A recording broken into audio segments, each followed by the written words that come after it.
Welcome. My name is Clifford Kaufman. I'm here in Nashville, Tennessee, and I'm a percussionist, educator, asker of questions, and learner of people. I am talking today with Arthur Hull. I'm very excited. We met briefly yesterday, and there's Arthur. Arthur facilitates human potential through rhythm, and he is not the father of the facilitated drum circle, but in his words, he's the midwife of the drum circle facilitator community. As a rhythm ambassador, Arthur Hull travels the world inspiring community building through the metaphor of music. Arthur is also known throughout the world, from Asia to Europe, as an inspirational presenter, skilled group facilitator, and motivational trainer. He's worked and played with thousands of people worldwide, sharing what it means to be a drum circle facilitator, as well as sharing approaches to facilitating drum circles. Arthur founded the Village Music Circle and has instructed over 7,000 students. Well, currently he's taught over 10,000 students in 34 countries around the world. Arthur has authored books such as The Drum Circle Spirit, Drum Circle Facilitator's Handbook, and many others. With a mission to make the joy and impact of rhythm accessible to everyone, Arthur brings his fun and inspiration rhythm experiences to communities, from corporate executives to kids at risk. Arthur, good to see you again, and thank you so much for joining me. And I'm just going to pull. Great introduction. We can stop right there. That's great. Bye. All right, so we're going to cut it a little bit short. Thanks for joining me. Yeah, welcome, folks. And I will keep my eye also on the comments for any comments. And Suzanne Turner, who I've also had on this show, Clif Chat, says, "Hi, Arthur and Clifford. So nice to see you both." Hi, Susan. And so I'm guessing you know Suzanne. Yeah. Well, I was wondering, just this last year, we talked about this a little bit yesterday. What has this last year been like for you? And what are some observations you've made throughout this last year? You're talking COVID year. Yes. Getting off the road was wonderful. I go to 8 to 14 countries a year. And my wife hands me a sandwich as I travel through my own home. And so it was really nice just to get off the road for a while and to take care of lots of different kinds of businesses, including generating a relationship with someone who I love the most, my wife, since I'm away from home for half a year, as much as a half a year. What I got from this, well, first of all, we just literally finished the America Training the Trainer program just before COVID. That was the Americas, like, Northern America, Canada, America, part of our international global trainer program that we've been working on for the last 15 years. And we finally got 32 of our trainers, but the American ones graduated just before COVID hit. It's like, yay, we're drum circle facilitator trainers, and we can go out and do the 3-day training, and we all get sequestered into our the good aspect of that was Zoom itself introduced the America group to the international group. Even though everybody knew most everybody else, nobody knew everybody. And so we've held meetings every Monday for the last year. This last Monday was our 1-year anniversary of starting the Zoom meetings amongst all the different trainers to team build the family, so to speak, not just the franchise of Village Music Circles, but the family of elders in training who are the trainers who are doing the 3-day Village Music Circle, Drum Circle Facilitator training. And that really brought us all together in a very nice way. But what I have gleaned from this last year is listen to the small voices in your head, the little ones. What's that mean? You could say, not the crazy ones. I have enough of those. We all do, right? Yeah. But it seems like if I don't listen to the small voices, I get into trouble one way or another. in small ways and in big ways. What do the small voices say? Um, um, a thousand small little things about, you sure you want to do that? You've got these choices. Which one does your heart tell you, rather than which one does your mind tell you? Mm-hmm. Um, those kinds of things, and listening to my own wisdom from inside of me. Part of our Drum Circle Facilitator training is certain concepts that we apply to being a facilitator in a rhythm-based event, and those concepts apply to life. Like, work with what they give you, rather than going into a drum circle with a plan. Okay, it's always good to have a plan, but if you're so focused on your plan, you miss the gifts that come out of the spontaneous interaction, and music inspiration that comes from the people themselves. So be Um, flexible. yeah, be Uh-huh. flexible.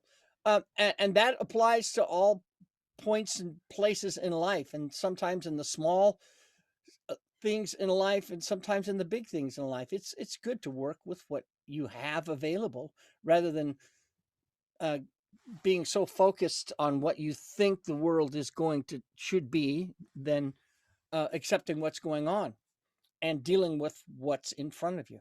Small voices.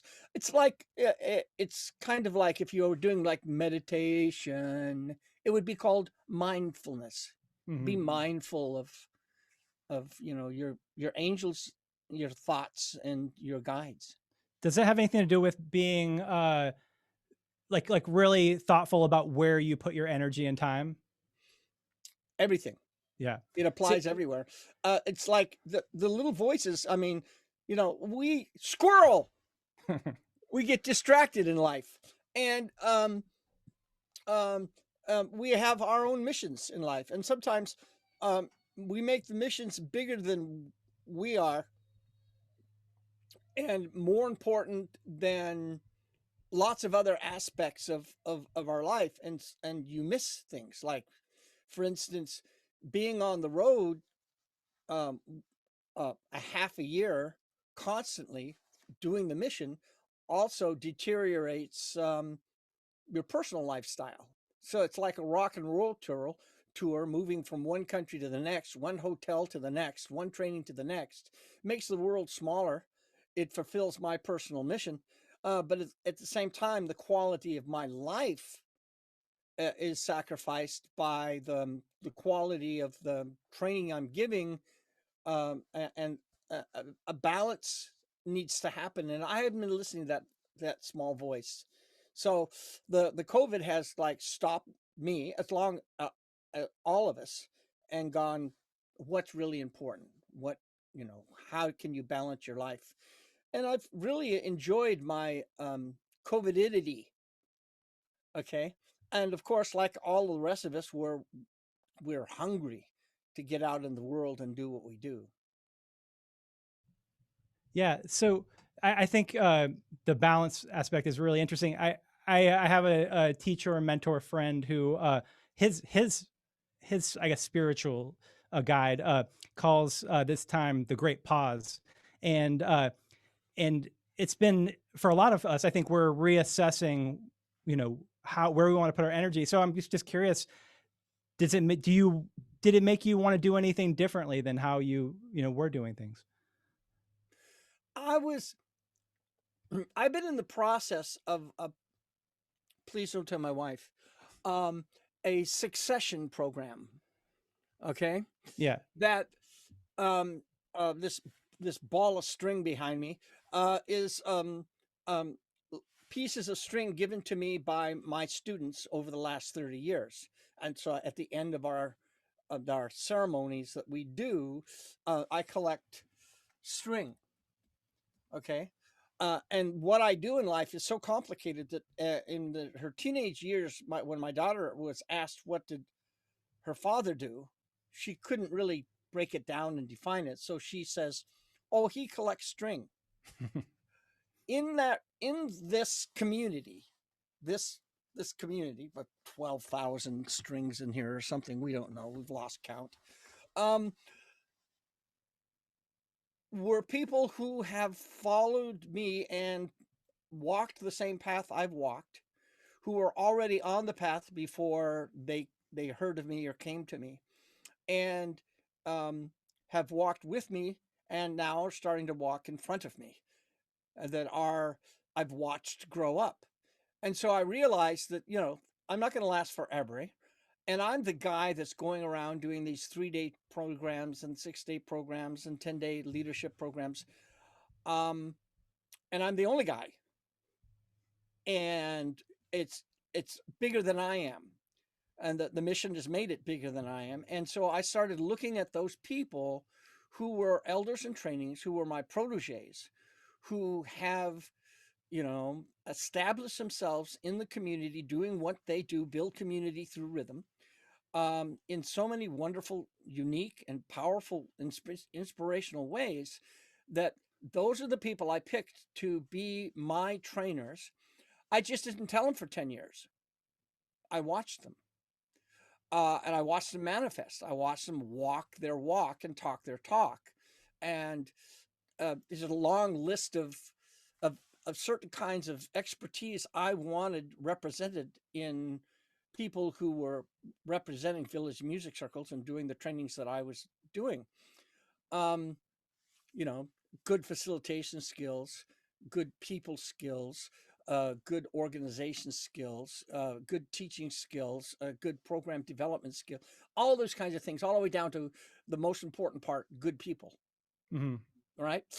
And I picked 20 of them internationally, and 16 of them made it over a 10-year period. And that's when I said, we're doing this program, Train the Trainers. And I'm asking you if you want to be a village music circle trainer. It's like, duh.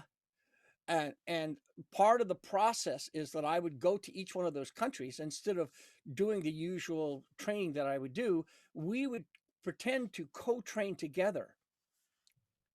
And I would sit in the back, take notes, and they would do each one of the sections of the training. They go up and just do it. And then they do it the best they could with the most information that they can have. And I designed a manual to train the trainers. Mm-hmm. And then when they got done and they think, well, I think I did it. And they go, Arthur? And I would stand up and look like I was co-facilitating with them. But they knew better. They knew, I was going to either cover something that they missed, so that they go, oh shit, I forgot that. I'm going to have to write this, B, I would emphasize something that they'd said that needed more emphasis than they did, from my point of view. Or C, I would tell a story. That reminds me of, and if I was telling a story, that meant they did fine. I had nothing to add to it. And that was their training. Okay. Yeah. What happened though is when I went around, and specifically in Japan and in Scotland and in Germany, and in Australia, in those particular places, the students who were doing the train the trainer were training the 3-day people who came to learn how to facilitate rhythm-based events better than I. Okay. And they were using my training and the process and the protocol and everything, but their delivery and their style and what they were doing, they're going, oh, and I'm in the back taking notes for myself. So Tomoko Yokota in Japan, who's our global trainer in Japan, she came to me about a third of the way through the training, and she goes, you're making all these notes, but you're not giving them to me. You're not telling me what's going on and what needs to happen and what I might be missing and stuff like that. And all you're doing is just telling stories. And I had to tell her that she was, the notes I were making was for myself because I was learning from her. And those are the people I want, as my global trainers. I made her cry. That's great. That's What good. All right. So that's, you know, finding that group and finally just getting them all together. The Zoom over the year that we've had, that Zoom connection connected the international people to the America people in a very, very nice way. And we are all geared up, prepared, and ready to get out into the world, because we know that when this new normal comes into place and we're released from our confines, okay, a tsunami, a wave of people are going to come to us because they're hungry for the kinds of connection, the kinds of spirited inspiration, and the kinds of uh, deep interaction that happens in a drum circle, regardless if it's a family friendly community circle or if it's specifically oriented to kids at risk or well elderly or something like that. And it's already starting to happen as the light at the end of the tunnel gets brighter and brighter. Our global trainers are starting to get requests in regards to new populations that want us to get out there, bring our drums to them, and give them that experience. Yeah, and it sounds like the weekly meetings really strengthened the community. It did. And Yeah. would you, for people who are tuning in, I'm guessing a lot of people already follow you or know you, who are tuning in. But for those who are not, would you, or maybe for those who are tuning in, would you just talk about the essence of a drum circle? How many hours do we have? 3, 4, however many Okay, you want. great, Clifford. Look, the vibration. Look, when one person drums, it's a solo. When two people drum, it's a dialogue. When three or more drum, okay, it's an it's a it's a it's a drum circle. But it's more than just a circle of people drumming. Mhm. What happens in a group drumming situation is the subsonic vibration of those drums, let alone the musicality of different tuned drums coming together, create this physical kinesthetic vibration, also an emotional vibration and a mental vibration, because group drumming forces you to be in the now, because it's not, you're not learning a rhythm in order to play it over and over again, to put this rhythm and these rhythms together to make a song that has a tradition of 100 years or something like that. That's culturally specific drumming. Okay. This is an in the moment music making event. And because of that, you have to be in that moment and the next moment and the next moment, because it's not going to be the same. There is an evolution that happens, and there's an emergence that comes out of that that creates a vibration that permeates your being, permeates your body. The basic simple aspect of what happens when a bunch of people just drum together and are paying attention to that moment and the next moment and the next moment is um, a relaxation. Just by that, when you get done after an hour of drumming together, your life is a little bit better. And But maybe a group meditation. in a way, but it's an active kinesthetic group meditation that also has sound value and interactive connection, where most of meditation is like, I'm meditating and I'm trying to stop my brain. Well, if you're paying attention to everything around you and you're in the moment and the next moment and the next moment as you're drumming and sharing your rhythms with someone else, then yes, it does stop the brain. It brings you to the now and the next now. But the most important part of this is this universal vibration goes to the places in your being and your body that needs it the most. It relaxes the physical tension that you might have generated because you had a fight with your boyfriend, girlfriend, or nearly got in an accident coming there, or you're worrying about the rent or whatever. Okay. It bypasses the heart, the stuff that stops you from feeling things. Mm. And so all of us who are drum circle facilitators find people who are crying in our circle because the massage has reached that spot where something, and you don't always get the stories and you don't always know, but you know that something's being released at that moment, and it's a good thing. And it goes to our brain too, and releases the tensions in our thoughts, and tensions in our heart, tensions in our body. And that's universal. And it doesn't matter if it's a family friendly community drum circle or if it's a corporate team building event with a bunch of drunk executives. The vibration itself doesn't care, just like COVID doesn't care, right? COVID doesn't care. COVID just permeates, Okay, don't wear your mask, be political, and then die. Okay. But with the vibration, it doesn't care. We are human beings, and it goes to those places in our hearts and in our bodies and our minds that need it the most, that gets the massage, that gives the release. And that's the power of a drum event, a drum circle. Okay. And it doesn't matter if it's the facilitator and is working with a bunch of autistic children or a bunch of corporate trainers or a mixed population of community or some well elderlies. It doesn't matter. Okay. The approach, the protocol, the style, and the intention always matters and is different. But the general aspect of coming together and giving the people an experience and an opportunity to invite them to share their rhythmical spirit, even if they've never drummed before. It doesn't matter. You don't have to know how to drum in order to drum. Yeah.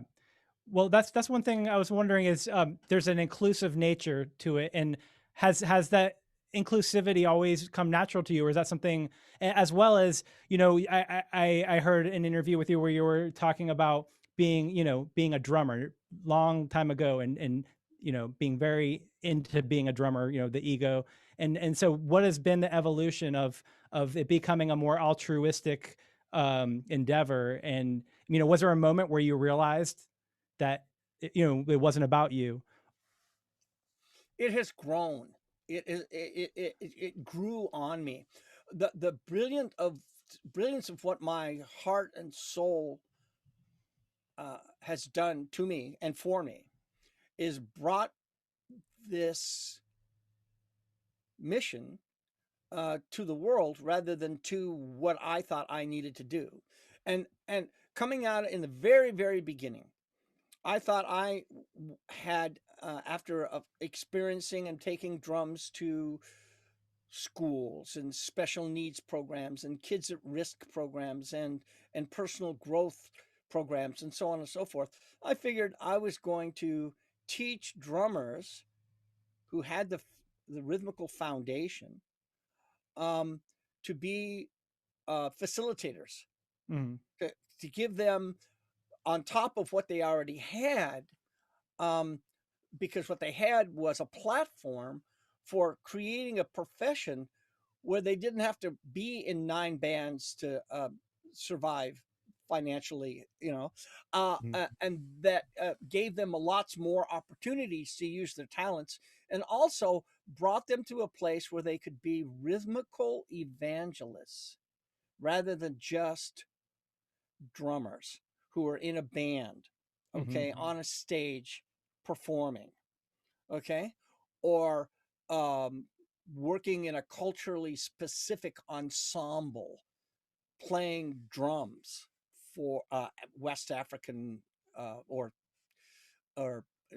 taiko, or Brazilian samba, something like that. What I discovered, by the way, was that drummers knew too much. They're getting in the way. They didn't have a beginner's mind. And they go, oh, Arthur taught me how to pass out parts. Well, I'm going to give this person the clave. I'm going to give these people over here upbeats, and I'm going to do downbeats over here. I'm going to compose a beautiful thing. And of course, nobody knew what a clave was, right? It's like, is a clave, but beginners end up going, and that's not a clave. It's like, you get in your own way. You know too much. Especially if you think that you're going to enter that circle and pass out parts in order to create a composition, rather than passing out parts as a foundation for rhythmical improvisation. Mm-hmm. You come with that attitude, and all of a sudden you make those parts accessible. So And you there needs go, to be some openness, it sounds like, to right, do that. totally. The, what you have to do is you have to remove the physiology of your teacher. You can't walk in the circle thinking or bringing in your drum circle teacher or physiology, Take off because your teacher hat. yeah, take off the teacher hat, because then it's like, I know you don't. If you Mm-hmm. don't take the tape, so you have to be accessible, and you have to make what you're doing is accessible to get them to make the music. And for the ego part of it, the transition that I had to go through is that I thought it was all about me. I get in the middle of the circle and it's about me. I'm in the middle of the circle, and all of a sudden, it's not. Okay, that it's all about them. And so there's a delicate balance between what your ego wants to accomplish and what they really need, and how can you serve that circle. And by asking that in your brain, it keeps your ego at bay a little bit, and gives you the answers to that question in such a way that they get an experience and develop an interaction rhythmically in such a way that you can get out of the circle. And so the job description is actually to get them to a place where they don't need you anymore. The Mm-hmm. word facilitate means to make easy. So if you finally get them to the place where, the rhythm's going, what are you doing in the middle of the circle? They're connected, and you're distracting them by being there. So all you have to do is get out of the way until the rhythm starts fumbling and they look for a new direction. And you can go in and help them, move them in the direction that you want to move them in, but in a way that you're not telling them what to do. You're inviting them and guiding them to a better musicality that they had when they walked in the room.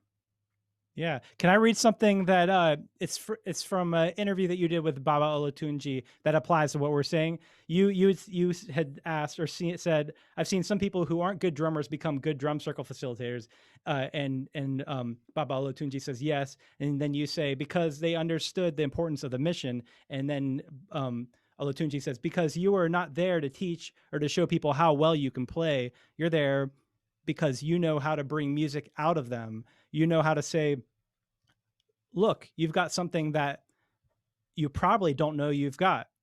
I will prove it to you that you can do it by just doing it.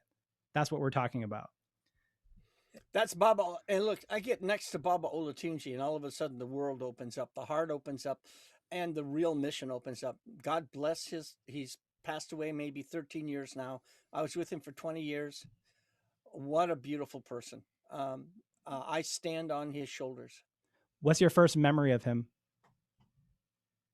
Well, my first memory is being in college and going to the student lounge and having somebody put a Drums of Passion on um, on the stereo, the So record. it's a musical moment hearing that. It's like, oh my God! It was what I was looking for all my life, because I've been a percussionist from my third trimester. My mother was very glad to get me out. Um, um, and that was it. Now, about 10 years, 15 years later, we finally met. I basically brought him to Santa Cruz, Uh, uh, and helped organize his first training there. Um, um, and so the impression of my first meeting was that I walked into the gymnasium of the civic center that we were at, and he greeted me like an old friend and mm, told me what a good job I was doing. And at that time, I was just working regionally in California. I hadn't gone nationally, let alone international. mm-hmm. And I'm going, what? How do you know me? I mean, Mm-hmm. what, and he goes, oh, your friend back there talks about you all the time. And I turn around and there's Gordy Ryan, who's with Baba Olatunji, his right-hand man, and had been studying with Baba Olatunji for a long time.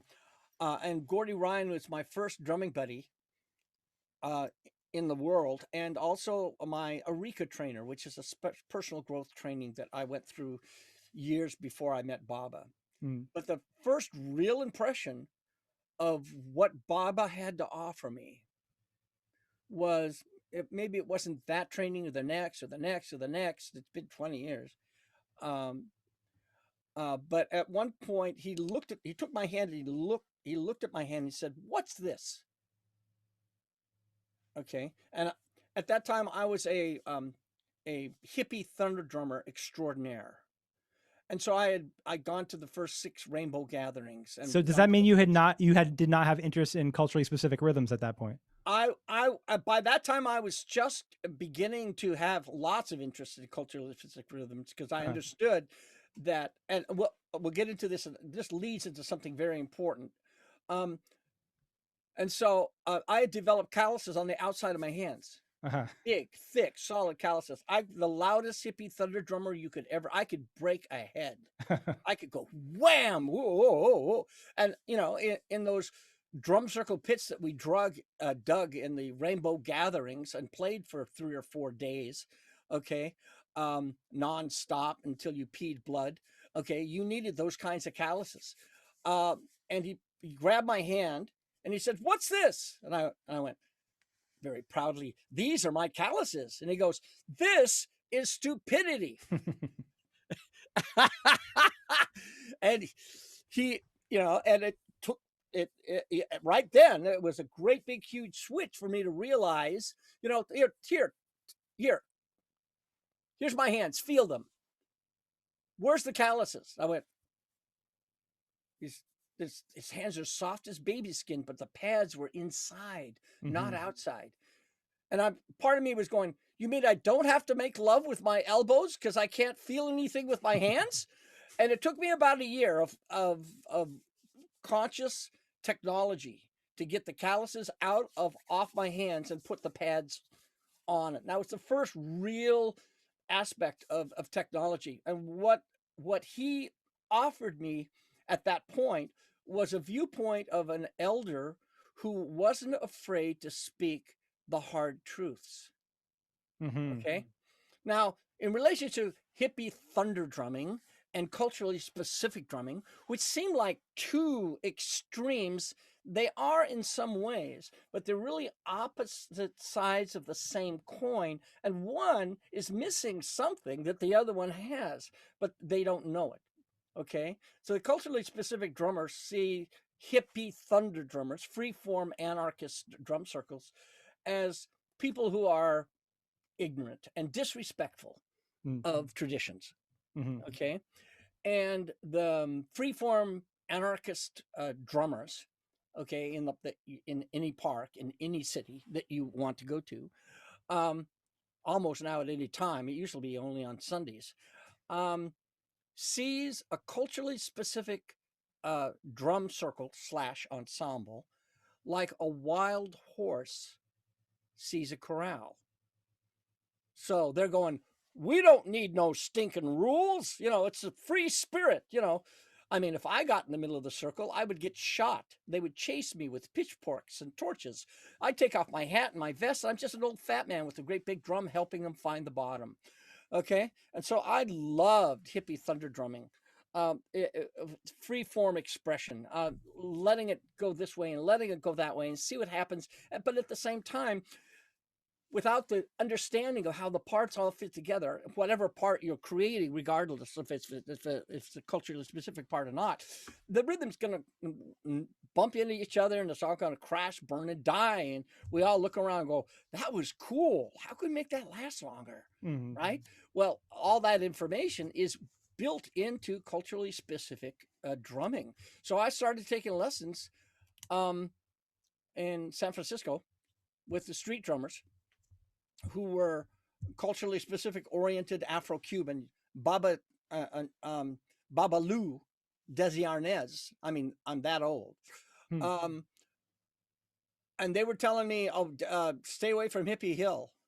What? And I go, "What's Hippie Hill?" He goes, "Oh, it's over there at the end of the Panhandle on the park where all the hippies go and just do that crazy noise-making thunder drumming, right?" Hmm. And I went, "Oh, really?" Okay, Thanks because for telling me. I've been a freeform drummer ever um, since I can remember. I mean, my Uh, first drum was a sheet metal furnace in our basement. It had so many wonderful sounds. And my first musical instruments were the steps going down to the basement. If I took the hammers, my dad's carpenter hammers, turned them upside down so the handles became the mallets, and started playing the notes on the steps, because as the steps went down, the notes went higher, and the uh, steps went up, the notes went lower, right?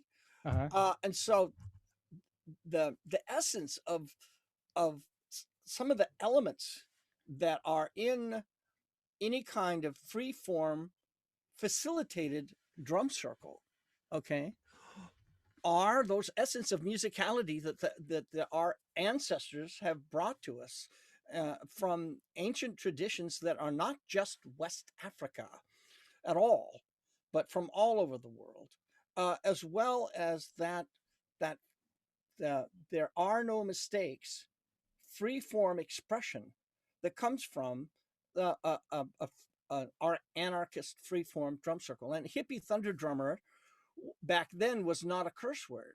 They were proud of being hippie thunder drummers, right? Hmm. And so it's those combinations that I've been straddling all my life. Well, it seems like Um, they don't need to be mutually exclusive. The freeform drum circle or facilitated drum circle or rhythm event and culturally specific drumming. they are in some way.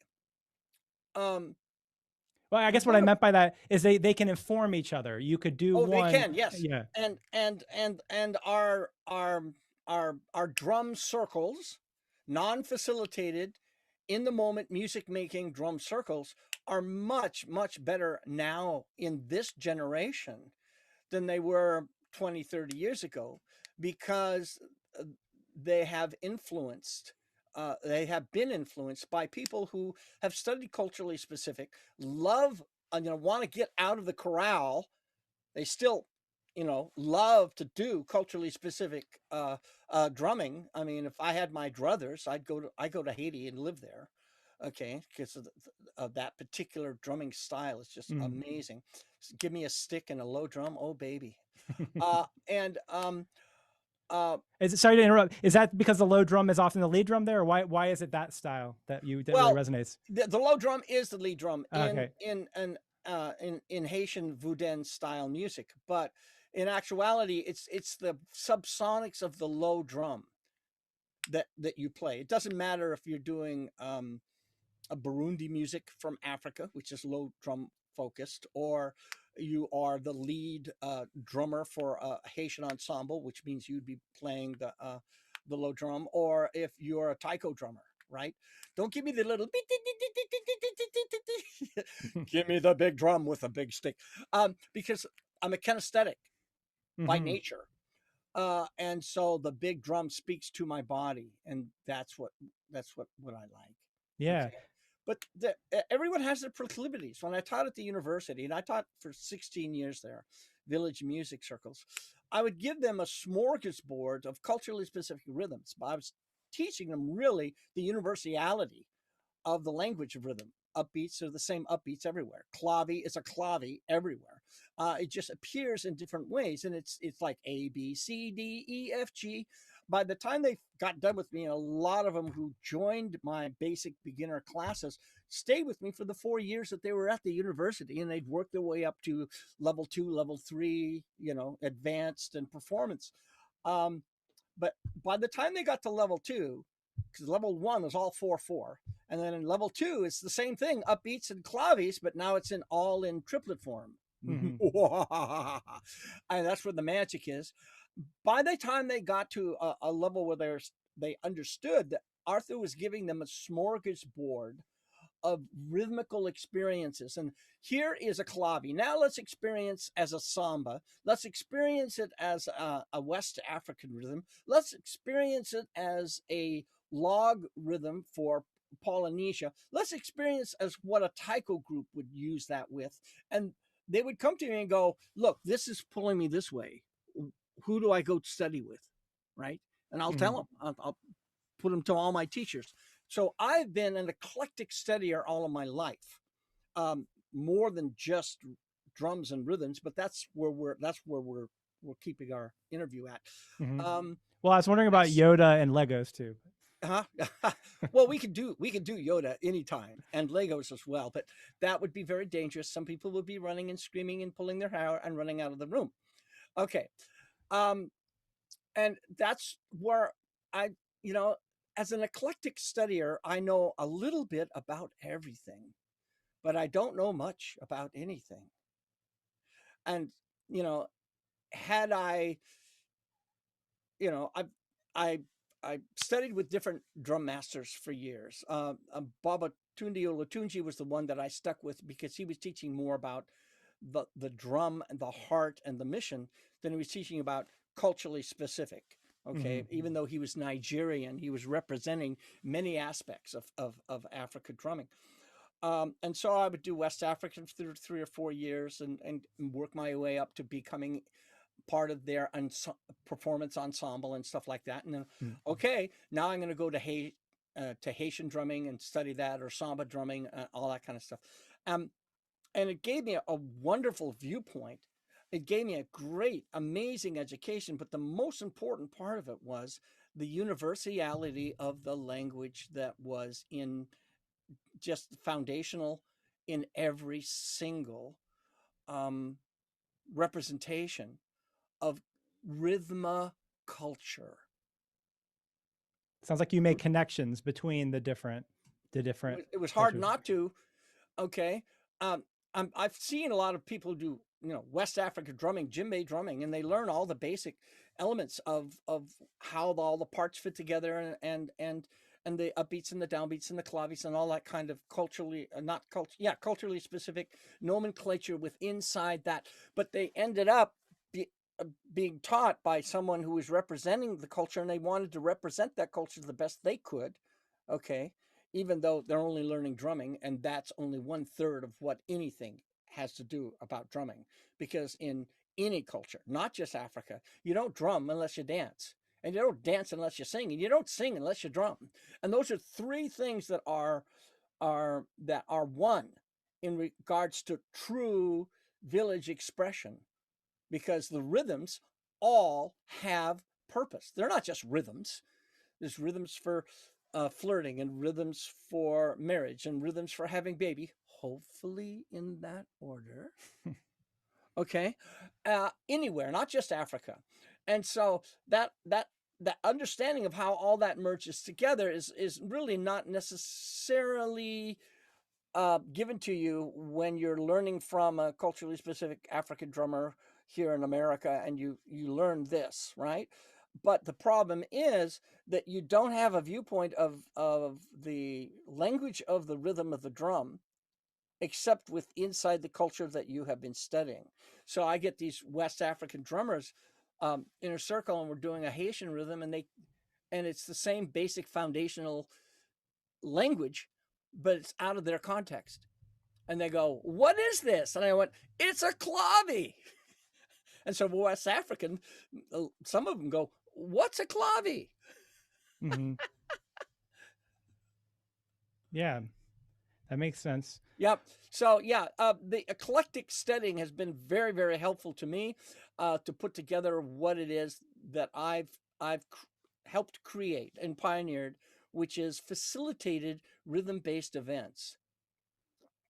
And then at that point, that's a juncture. And from that juncture goes for music therapists, for kids at risk counselors, for school teachers, for corporate trainers, and for, a family-friendly community drum circle facilitators, as well as orchestrational leaders.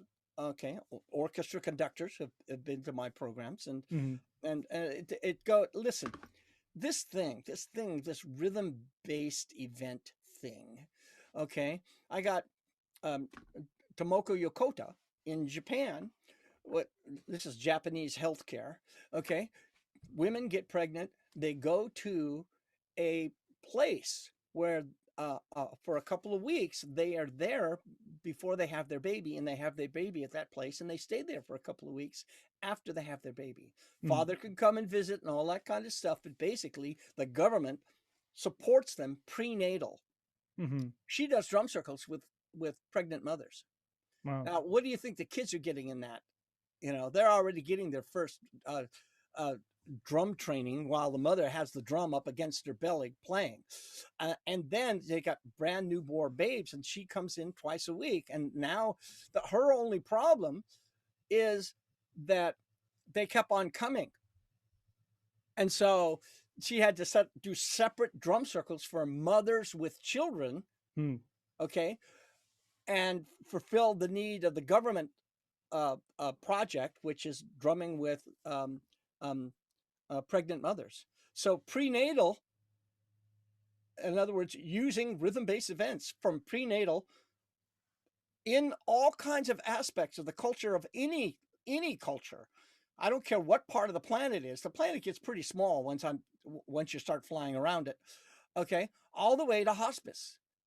So there are people who are using rhythm-based events with families who have a person who's passing away, and they know it. Mm-hmm. And they use the drum circle as a way to get to the place that goes beyond the words, to be able to say goodbye or to tell them how much they love them or how much they meant to them. They'll do it with the whole family, Yeah. with the person who is Yeah. dying. Hospice. And Okay, so if from prenatal to hospice, anything you can name, and there's some things I'm waiting to be named. In other words, I'm always no longer surprised about a new application of using rhythm-based events. Now, that doesn't mean drumming, right? Okay, here's some drums. Let's all drum, right? It's rhythm-based events. And that, the essence of what that is, will bring you into so many new places in the world you didn't even know existed, or know that this thing can work. So anyone who's like contemplating this, or anyone who's out there listening right now is already a drum circle facilitator, regardless of which population you might be serving, my suggestion to you would just say yes. You pick up the phone and they say, well, I want you to work with blah, blah, blah, blah, blah. And you go, what? yes. You got to be kidding. And you say, yes. Then you hang up the phone and then you say, oh my God. And you start doing the research and you go there, and you might be pioneering rhythm-based events into a whole new population. Let me take a breath so that you can ask a real question. Well, thank you for all that. Well, it got me thinking. I once worked with medically fragile children, and the whole way you're talking about needing to be flexible and um, really applied, because you couldn't play really loud. It needed to be gentle, and so Right. so It's anyway, not so it made about me the think of that. drum. What's that? It's not about the drum. You could use squeeze toys and pigs and frogs and ducks. It's not about the Yeah, drum. It's about the interaction. You know, definitely. yeah. So some people have been commenting. Stephanie Dole said I've also adapted your drumming methods to neurocognitive diagnostic assessment for hydrocephalus, where it provides detail on a patient's dementia and behavioral status, and have discussed proposed group drumming as an assessment tool in workplace new employee evaluations. So that's really interesting. It sounds like a lot of people who you work with have also done. You work with music therapists and work with. They've said yes. Right. Yeah. Yeah. I did all the music therapy conferences for 15, 20 years, and finally found enough people inside that community who had the ability, as I went more and more international, to do what I did, which is like the opening drum circle events at a convention, at a Mm-hmm. music therapy convention. So I go in there every once in a while and I do pre and post trainings for music therapists, and I cheat like hell. I go in there How's and I that? do a rhythmical alchemy play shop for a day. And I go, here's an application. Here's a little rhythmical alchemy game that you can use. And then I run it and I facilitate it. And then I step back with a notebook because I know now, okay, and a pen. And I go, and how would you apply that to your group? And they would just go crazy. I'd have to, monitor them so they could spend a half an hour on the different ideas that they worked off of that platform in order to deliver to their particular constituency. And I'm going, what? Slow down, wait a minute. First of all, you take the, and then you don't use metal because of the hearing, okay, the attack on the, all right, and, that kind of stuff. It's like, whoa. And so I go there to learn, even though they're paying me to teach. And so those big words that were just used to describe an application of a rhythm-based event as an assessment tool is profoundly amazing. And 100 people who are already in that culture and know what their protocol is are going to say no. And it only takes 2 or 3 to say yes. And then you go in, you do it, you evaluate it, you protocol it, okay, and all of a sudden this goes away and you have found yourself in a new community. Quick story. Yeah. Noetic science, the study of the connection between the mind and the body itself. Mm-hmm. Okay, a very highly a bunch of scientists and some crystal gazers. Okay. By this time I'd been well established on a national level. And someone would see me do some opening programs at the yoga journal conference or personal growth community. Mm-hmm. And they went, well, we want to hire you to do the opening drum circle for our Noetic Science Conference in Washington, D.C. And I went, sure, not a problem. They went, well, we'll just advertise. I'll bring 300 drums. I just ship them to New York. Not a problem. Back then it wasn't a problem. Okay. And they went, oh, no, all we have to do is really, the community knows who you are. We'll put a big poster up and put you in the front page of the pamphlet and all that other kind of stuff. So I go there, I show up with a bag of small percussion, just to support whatever's going on, and find out there's like, out of the 300 people, there's 30 drummers. 30 people brought their drum. Yeah. And the people who put in the conference together are just freaked out. They're going, oh my God, what are you going to do? Not a problem. Okay.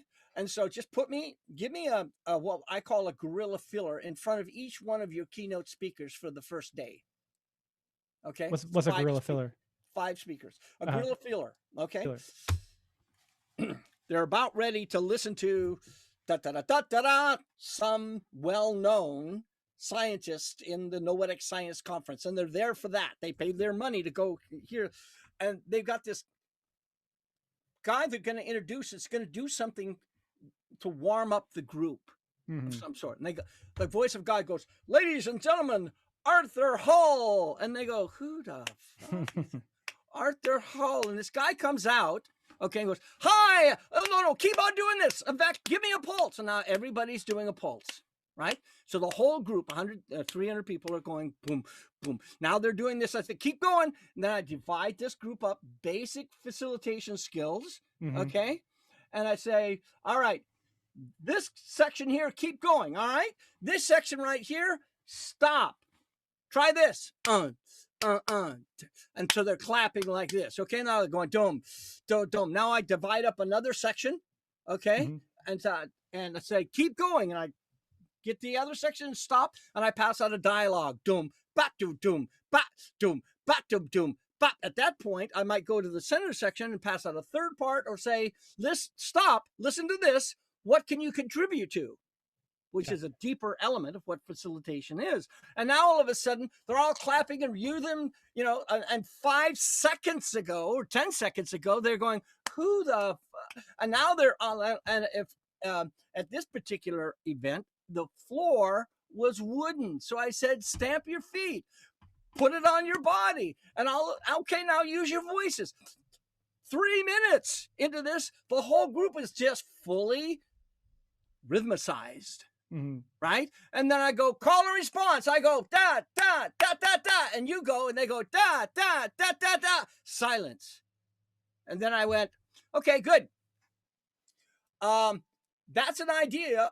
That's an experience of what we're going to be doing tonight, but you need some instruments. And all throughout this hotel, there's black trash cans in your bathroom that sound low, and the white ones in your bedroom sound high. Coffee cups and spoons, not the delicate ones, okay, and so on and so forth. Start going and doing found sound. Mm-hmm. That night, we had our 30 drummers, and the rest of the 200 and whatever the math is, because I can't count. I can only count to 4, and then I have to start over again because I'm a drummer. We had a fantastic drum circle without any drums. That was Noetic Science number 1. They brought me back for 4 years in a row.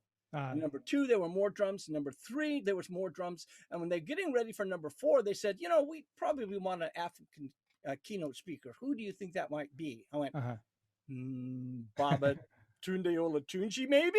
And I did that because I get to play with him up on stage while he's, because he doesn't do a keynote without a drum in front of him. Mm-hmm. And basically by the 4th one, Noetic Science was rhythmicized. In the basement were booths that were selling drums, when 4 years ago, nobody had a clue except for those 30 people. Okay. And that's the movement with inside that culture. Mm-hmm.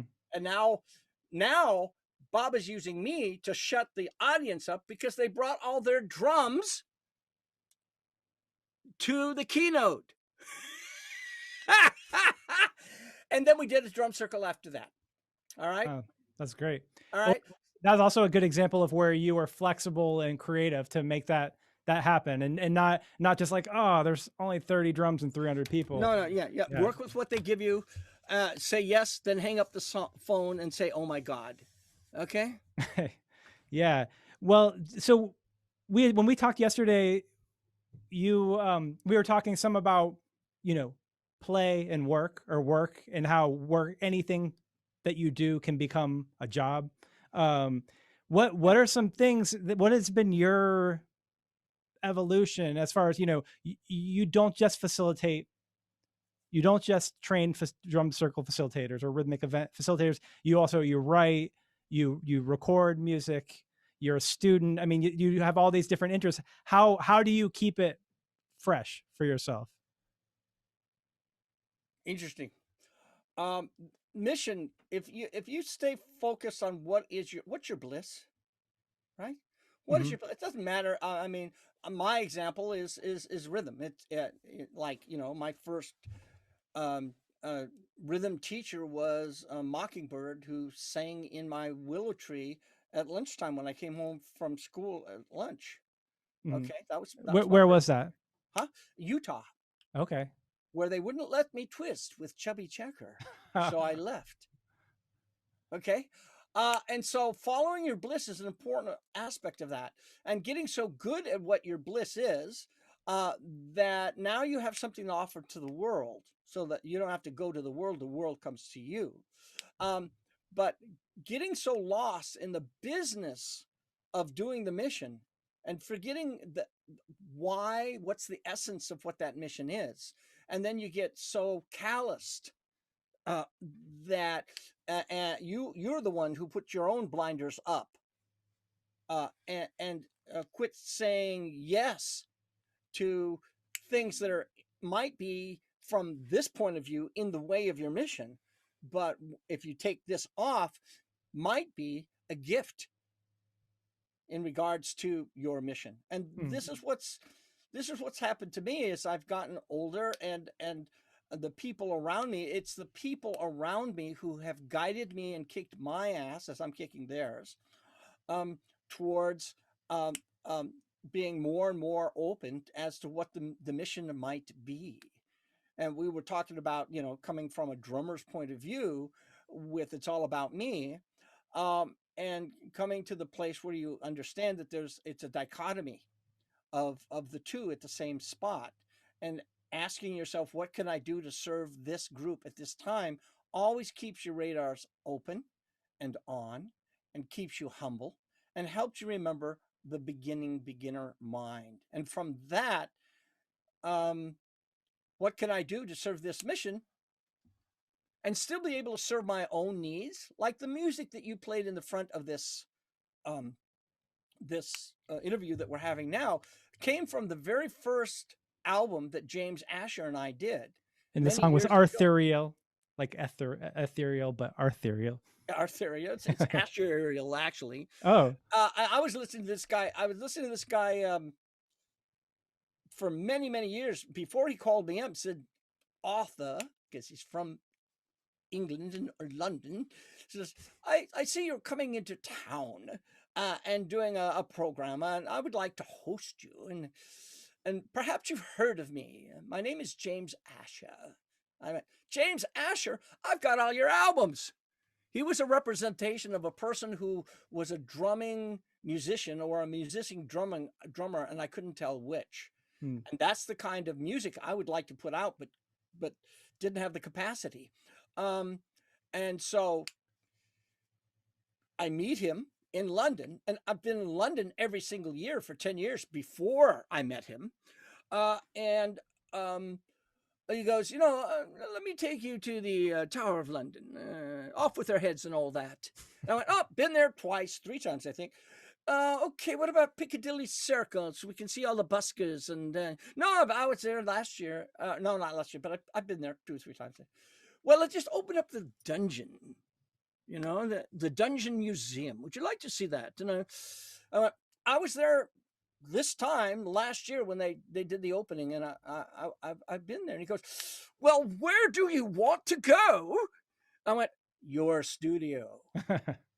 And it was Rhythmical Alchemy and Love at First Beat ever since that. And that was from the album Sounding the Stones, and the first thing that we put together. And we've done maybe 10, 15 albums since. I don't know. I just look forward to whenever I'm going to Europe, it doesn't matter. If I'm anywhere near Europe, which is usually once a year, okay, I always schedule a week to 2 weeks with James Asher. And that's feeds my spirit, okay? And at the same time, being a Capricorn and using what they give you, we put together a play-along Universal Grooves album for all Drum Circle facilitators that was all acoustic.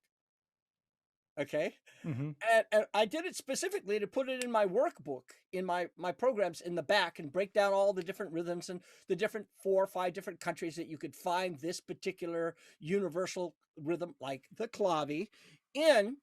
And then you can also buy the album through James Asher. Okay. Well, lo and behold, it's our biggest seller. That's awesome. That's great. Well, it's I was enjoying it. It's definitely, there's the first song on Spotify, the Arthurial, is very trance inducing. I mean, I was just grooving to it. It's really, really deep. I've been guiding him towards the sound exploration aspect of it, of musicality, and he's guided me towards the melodic aspect of the musicality. It's been a great rhythmical alchemy and musical alchemy between ourselves for many years, and at the same time, it has proven well to serve the larger community. So I still get to make music, but not as much as I used to, when I was in bands and stuff like that. But that's less important. Although if you have a band and I'm near you, you will find me at the bottom of the stage looking up at you with a shaker in my hand going, can I play? Uh-huh. Can I? So you still love to play? Oh, of course. Yeah. Music, come on.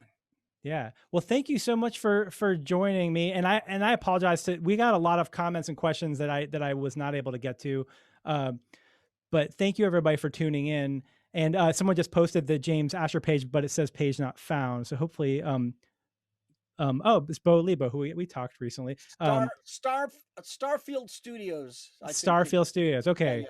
So check that out, folks. And just want to let people know I do Clif chats typically on Fridays at 5 Central Time. I'm in Nashville.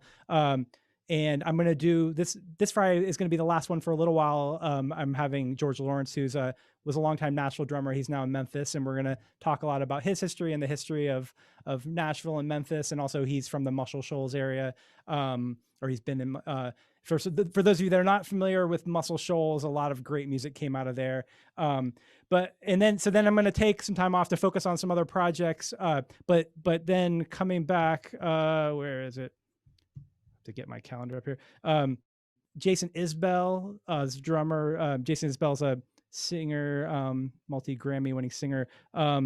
Chad Gamble, going to talk with him on Friday the 16th. So that'll be the first one back after this Friday. But Arthur, thank you so much for joining me. It was a pleasure talking with you today and yesterday. Yeah, I could just, I could listen a lot more as far as, to stories that you have to share and your thoughts and ideas. But I'm more than happy to do this again. It was a great monologue. Your questions were great. Clifford, it's been an honor hanging out with you. Oh, thank you. Well, let's do it again sometime. And sure. And I wish you the best of luck with it, as the new normal starts to appear, and with however that takes form for you. Thank you everybody for tuning in.